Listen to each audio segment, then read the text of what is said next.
Hi there. Welcome to Boss Up. I am Nicole Jones, your host of Boss Up, where we teach you how to start, grow, and sustain your business.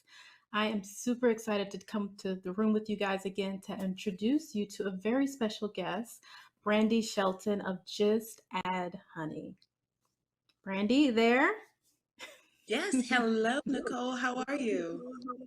I am doing well. How are you? Very well, very well. Awesome. Well, I am so glad to sit with you today virtually. One day we got to be in the shop and have some tea together. But I wanted to have you on the show because I feel your story is remarkable. It's very telling, and I think it's going to tell the true story of not only entrepreneurship, but also how to sustain a business. So before we get started, I just did a quick introduction as to who you are and what company you own here in Atlanta, Georgia. But can you tell us a little bit more about yourself and then we'll dive a little bit deeper? Sounds good. My name is Brandy Shelton, and I am the founder and co-owner of Just Add Honey Tea Company. We call ourselves a lifestyle tea brand because we find ways for tea lovers around the world to sip tea a little bit differently. We're fancy without the fuss. I create and blend wonderful loose leaf teas that anyone can enjoy, um, whether it's reminiscent of a time with your grandmother or a faraway trip or just Sunday dinner.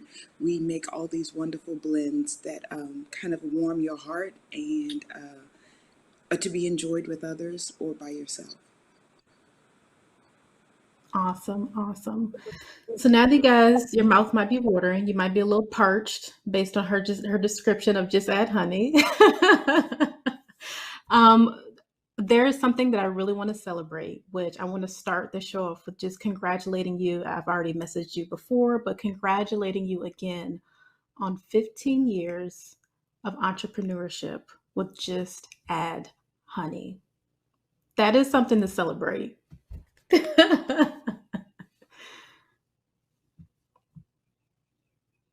It was really just a hobby that I started. And what I love about tea is that it shows up how you need it to, whether you need to get going or you need to slow down. And so that's what it did for me. And that's what I saw it doing for others. So I just kept showing up for tea. And here we are 15 years later. And some days I feel like I just starting class all over again because technology and the way we do business changes so rapidly. And then sometimes I'm like, I know this, I'm a veteran. So every day it looks different depending on what's happening in our world.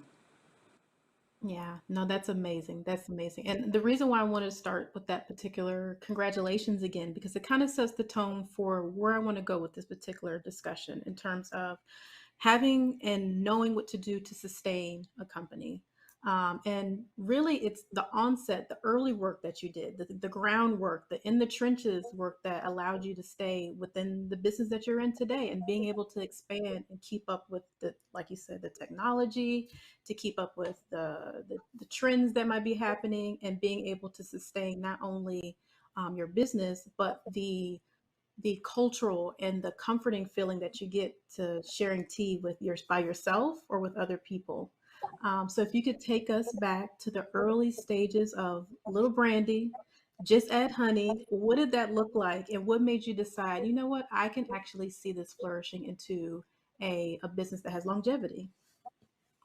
Yeah, so we started just doing festivals and farmers markets and pop-ups. And one of our first farmers markets was at a really busy park, a really large park here in Atlanta, Georgia.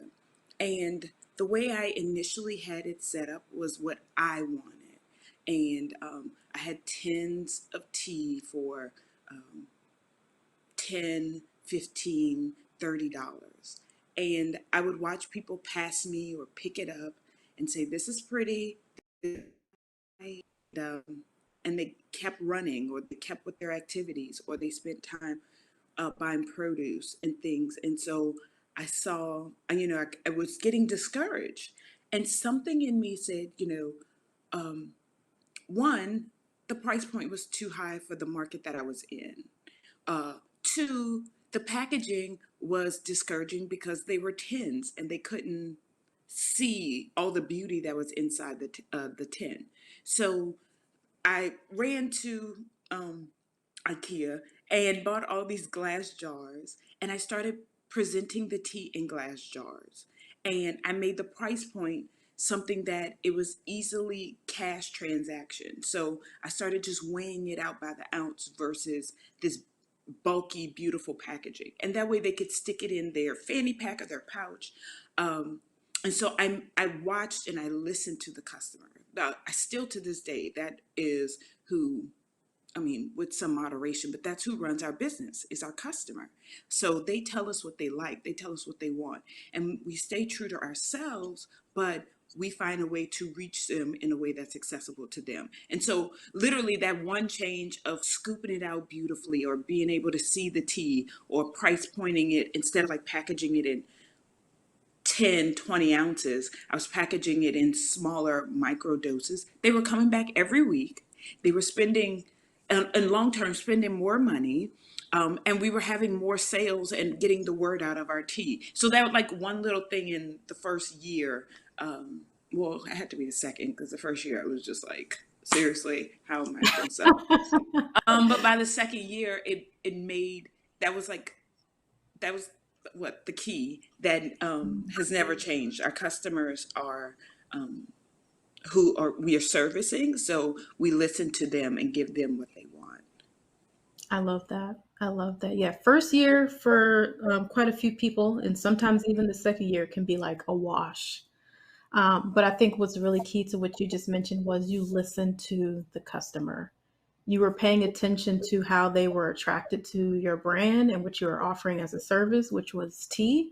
And you was like, okay, let me change this because from an aesthetic standpoint, the tea is a part of your branding. If you think about your branding colors and what that looks like, what does your logo look like? The tea also becomes a part of that aesthetic. So you added that element in addition to being able to understand what is the customer actually telling me versus you comparing yourself to other competitors to say, well, let me do it that way. If I put it in a shiny metallic tin, maybe they'll buy it. And you're like, no, no, no, no, no, no. This is where I need to go. Exactly. Yes. And it's made the world of difference. And 15 years later, we still have our teas in glass jars and we still weigh it out and allow the customer to say, hey, I just want to try this. And so I, I always remember other tea companies forcing a certain amount in your hand. And so a tea lover, they, they have all different types of tea in their pantry. They have all types of tea in their shelves, just like we have all different types of clothing. And so if I force you to buy more than what you really came in to get, I might not ever see you again. You may fall in love with it, but you may not. So I want you to fall in love with it and want to come back for more versus me just making a quick dime off of you instead of slow nickels and us building a relationship. That's what tea is. You celebrate with a cup of tea in the morning. You end your day with a cup of tea and everything in between. So we want to keep seeing you. And so, yeah, I 15 love that. I love years. that. I love that. I can't wait to see the next 15 years plus in terms of like your expansion and your growth and what that looks like.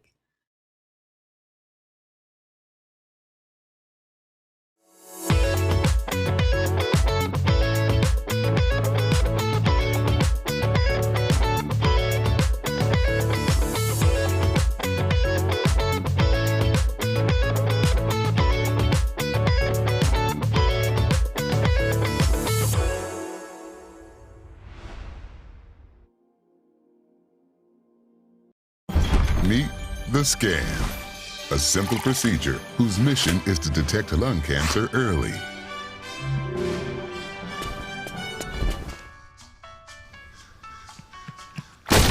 I'm here to save you! But I feel fine. That's great, but you may still be at high risk for lung cancer. Oh man, that's a new fence. If you smoke, early detection could save your life. Learn more at savedbythescan.org. You had this epiphany based on what your grandmother had done. Saved money for 6 months, paid off debt, slept on the floor. And because of this conversion moment, you literally are sitting on the board of a bank that wouldn't have even given you a loan. I was a pastor of a church.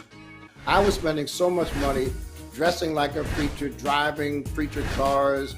If I'm spirit filled, the same Holy Ghost that makes me shout can make me wait until I can afford a BMW and stop giving money, donating money to big banks, paying them 18% interest for the right to use their credit card to buy something I can't afford. It's a mentality.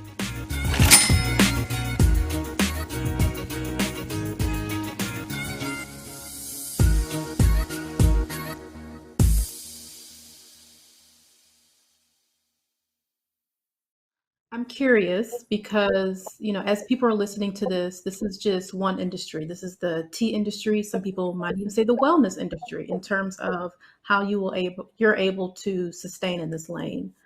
Um, what were the fears, or were there any fears initially going into this industry of wellness and the tea industry that you were like, I don't know if I could do this, or did you feel like it was saturated, or you just went in like, this is the direction I need to go. I know that in my heart of hearts. Like, what did that look like for you? I think the fears didn't come until maybe 7 or 8, year 7 or 8. Initially, if I came from the film and print industry, so I had a job, uh, uh, or what you think is a job, and so it was fun. And year 7 or 8 is when because I move slower than maybe some like maybe my competition. I'm not the hare. I have sometimes tortoise behavior because I guess perfectionist meets procrastination. But year 7 or 8 is when people started like that imposter syndrome that, oh, people are listening. Do I really know what I'm talking about? It's oh, somebody's now asking me for my help to start their own business because I appear, or I have arrived, or there's a level of success that comes along with the name of Just Add Honey. uh, can I share with them? Will I let them down? Will I, you know, do I know what I'm doing? Or are my words valuable? Like, do I matter? Am I making a difference in the wellness world? Like, all of those questions came up, like, as we started growing more, or the recognition started showing up. And so, I guess it's just leaning into that and figuring out where that comes from, and and hearing it instead of ignoring it, because there's something to it, right? Whether Yeah. it is true or not, there is still something to it. And so how do I um, address the noise, not necessarily quiet it, just address the noise so that I can show up for the person that needs me, because somebody does need me.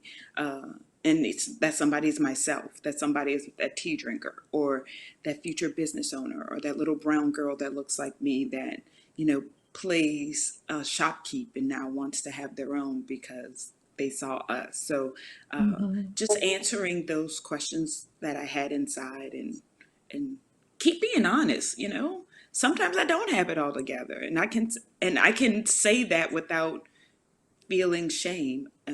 But or if I don't know the answer, I don't know the answer, but let me help you. Let us find it together, or makes a huge difference. Yeah, no, that's great feedback. I love that. What that tells me is essentially, which is, first of all, I think that's amazing. Not until you're 7 or 8 that you felt that level of a self-doubt, or just started questioning your evolution. That just, for it just varies depending on what business you're in and who you are as a person and what's going on in your personal life, that those questions start to come in as you, go throughout the years of your business. So I think that is just commendable. I think one of the key takeaways is just to understand, and this is pun intended. You can't pour into others if you can't pour into yourself. Just to play on the T phrase, but essentially, is what you're saying is like I needed to understand like this level of growth that I was actually seeing, that I actually had envisioned or had prayed for. Now that I'm actually getting the recognition, and for some people that might even be their validation that I am a successful entrepreneur, business owner, that you have to stay the course. Like this is at that point, it's that point of pivot where you're seeing new levels of opportunity. You're able to make new business engagements you probably have never even thought about in your vision board. If you're one of those people that creates vision boards, so you just have to prepare yourself, which is what it sounds like you did mentally, to accept this level of acceptance to this new audience that's just now identifying you and recognizing the work that you've been doing the past 7, 8 years and now 15. Yeah. Yes. That is awesome. That is awesome. So, okay, let's turn to the sustainability part of that, because we got the understanding of the early beginnings. You understood that the market was not saturated, and this is the avenue that I knew I could take my time in. I think we even coined the term, you were steeping those relationships with people. Yes, I love To make that. I the right use it all move. the time now. But those relationships and that time and that those quiet moments where you're able to just focus and just understand what you want to see as success in your business has allowed you to be sustainable and allow you to be where you are today. What are some other tools or resources or support systems that other entrepreneurs should know as they reach their milestone in their business, 5, 10, 15, 20 years, to see the future that's ahead, to keep going? Like, what are some tips that you have for that? um, ask for help. And it's something very still hard to do, but when I find that I'm not asking, the help that I'm asking for is sometimes intangible, right? It's like, just, hey, this is a rough moment. Can you guys keep me in your prayers if that's what you need, or um, asking for help is like, I can't do my own bookkeeping. I tried, and I'm not good at it. So, uh, you're either going to spend your time or you're going to spend your money. So, um, they're both extremely valuable, and making Mhm. that business plan and making sure that you budget for that. Some things will require money, and no matter how much time you put into it, allowing a professional to help you in the areas where you're not your best, or it's not your zone of genius, will save you Mm, time to make you more money. Um, so that's super important with sustainability. And also, everything is not, or everyone is not your customer.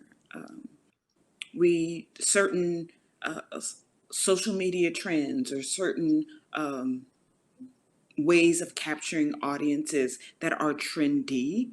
Um, we may lean into it a little bit, but we stay true to our mission statement, why we were started, and who we are, and we evolve within that same mission statement, but we don't um, change to meet a quick dollar, or the current demand.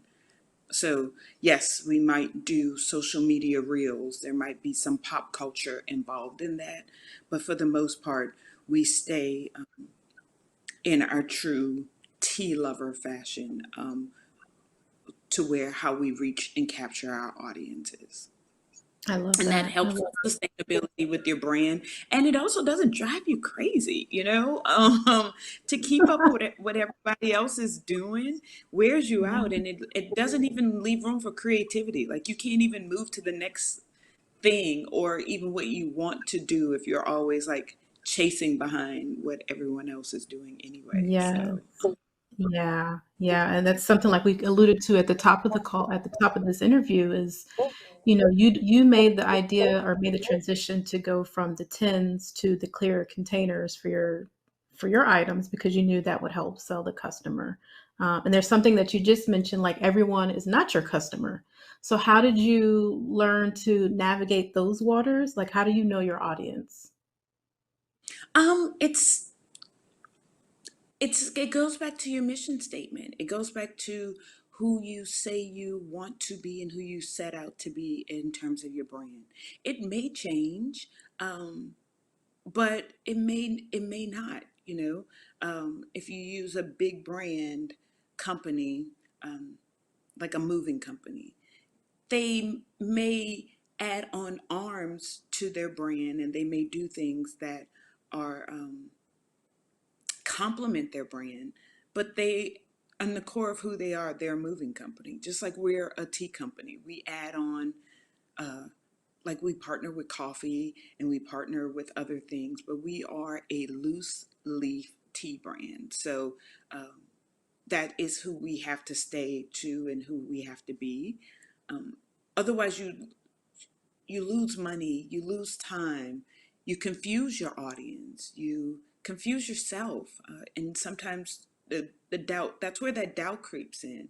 That's where that authenticity comes in, um, because you're not being authentic or true to who you set out to be or what you set out to be. Because it's a great idea, but every great idea isn't necessarily your idea. So staying true to who you are and what your brand stands for and what it means, will keep you around and keep you sane. No, I love that. That makes total sense. I mean, we just really have to find, as you were saying that, it allowed me to think that we just need to keep and find our North Star because as soon as we start veering left or right from what we actually thought we wanted to do in our business, then we just have to like recalculate, recalibrate, and get back to that North Star and say, what was my initial mission for this company, this business, and the customers that I wanted to serve? And for you, it's loose leaf tea. Like that is the empire. That is our direction. So no matter if we do partnerships or what have you, pop-ups, loose leaf tea is going to be the end all, or the breadwinner for this, the bread and butter for this, versus trying to go down different avenues that don't necessarily make sense.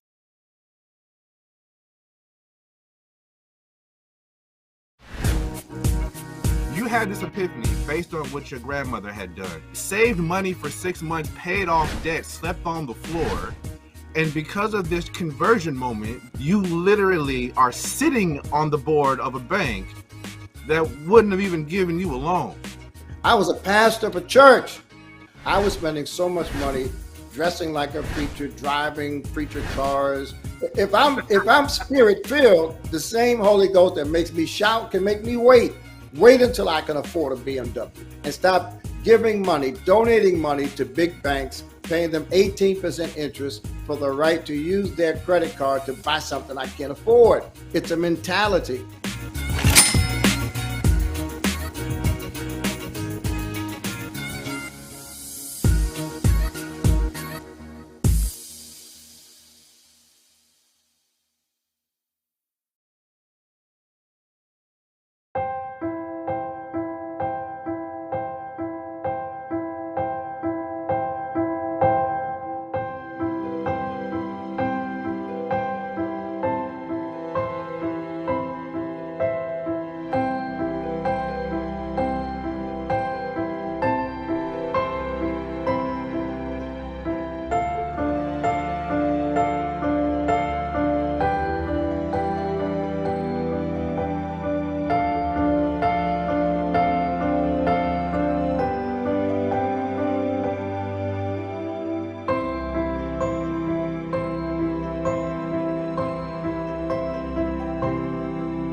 Well, Brandy, thank you so much. This has been amazing. Again, I congratulate you for 15 years of business and some. I'm super excited to know what more you have in store for these upcoming years. And I definitely want to make my way down to, off the Beltline in Atlanta. So if you guys don't know, Just Add Honey is literally a walk right off of the Beltline, and it's awesome. You can go in and have some tea, some baked goods, some macaroons. So Brandy, you want to share a little bit about your storefront and what that looks like? Totally. This is our fourth location.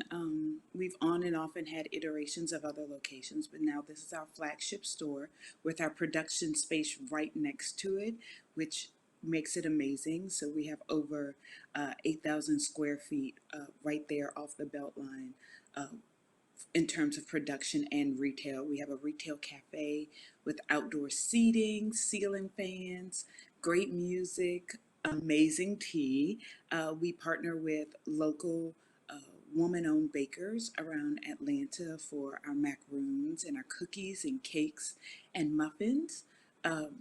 We have local beekeepers, locally and regionally sourced, fun tea accessories, and it's just really a good time. Like I said, it's fancy without the fuss. So you can put your pinkies in the air, or you can just come right off of a bike ride with your girlfriend for a cup of tea. So it's a great place to be, and we're in between Krog and Pont City Market. If you're on the East Side Beltline Trail, closer to Krog, right near Ladybird, Rathbun's, and all kind of other fun things in the area. Awesome, awesome. And what's the address? 684 John Wesley Dobbs Avenue, and that's in Atlanta, and right centrally located in between Old Fourth Ward and Emmon Park. Yes, I love that area. So many great spots to like just nestle and just chill out for a while. So definitely check out Just Add Honey. Again, thank you, Brandy. Any final words for entrepreneurs in the space of just starting and sustaining their business? Um, find you a boss up friend that you can lean on, because entrepreneurship can be lonely at times. And so having that other person to um, act as a listening ear uh, can definitely help your brand and your business and it's a form of self-care too, knowing that you're not alone and that you can share your wins and your trials with someone else. Awesome. Well, Brandy, thank you so much. I appreciate you being here. Definitely will be stopping by the shop to just hang out and have some tea. But for all of you that are tuned in, thank you. I hope you learned a great deal of information today on sustaining your business, knowing when to and how to handle those times where you have self-doubt. But make sure you tune into us, because we can be your boss up friend, like Brandy mentioned. To help you along your way of starting your journey and your starting or sustaining or growing your business. We can be here for you. So make sure you tune into the next episode of Boss Up.